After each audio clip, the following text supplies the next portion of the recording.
The Bichon Frise is a small, cheerful, and hypoallergenic dog breed known for its fluffy white coat. These are Bichon Frises. You can find Bichon Frises through reputable breeders or online marketplaces, ensuring ethical practices.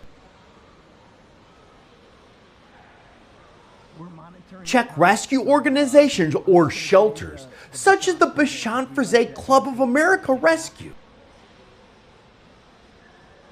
The Bichon Frise originated in the Mediterranean region, likely descending from the barbet. They were popular among European nobility, especially in France, Spain, and Italy, before becoming beloved companion dogs worldwide.